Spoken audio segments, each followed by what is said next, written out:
Using the new trucks that were rebushed from Portland's Hobby, I have reassembled the motors and reinstalled them with the chassis. And prior to this, as shown in previous videos, most of the labor was around the reconfiguration of the wheels and the installation of some replacement wheels, especially the pull mores. Had a couple of surprises because I never intended this to be a rebuild. I only intended it to be a reassembly with the new motor. But there was a couple of surprises. One, the new the new chassis came without thrust plates. So I had to select thrust plates, install them, and then judge the amount of thrust that I wanted, forward and reverse on those. That worked out well, and that work is finished. The only other thing is that I had to replace, or I chose to replace, one brush, and it was this one. And I'm going to try to focus in on it because you might be able to see a chip in the corner of this one. And the fact that it has a really odd shape when you look at the profile. And I think this was because the brush was contacting the commutator near the bottom. So the top was worn, but the bottom had a point on it that was extending literally almost underneath the commutator. Now that tells me that maybe the brush holder that I have in my hands is too long, or it may have told me that, and I have no scientific proof of this, but to me it makes sense that if the axle's bushings are worn, the axle is going to raise up. It's going to come closer to the worm gear. So I was imagining then that the main drive gear on the axle was moving up, putting pressure on the commutator, and then because it was moving up, these were still held, these being the brushes, in the same relative position, and therefore they were going down lower on the surface of the commutator. And again, I'm just imagining all of that, but I'm trying to cover all bases.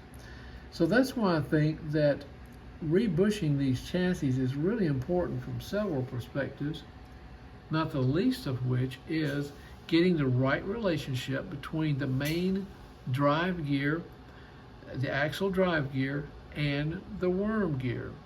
But all that work's been done. They have been reassembled.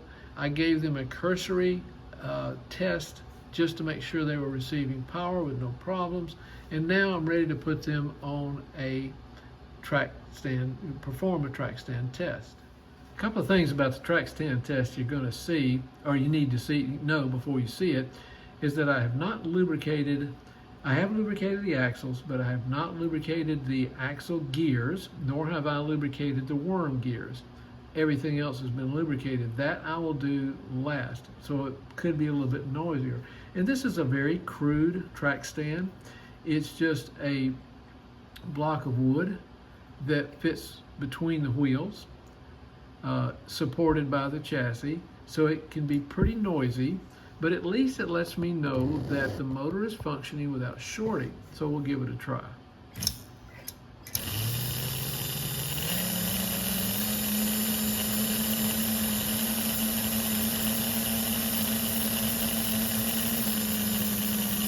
Set it at 60 miles per hour, and I'm going to lift it up, and you can see how much quieter it gets once it's lifted off those blocks.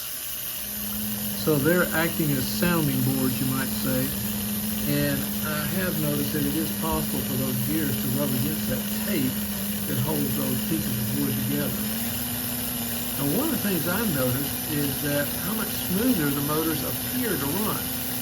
The axles don't seem to be moving in and out like this, whereas before they were just jiggling in and out along the direction of the axle like this. Some of the wheels were shaking and shimmying a lot more.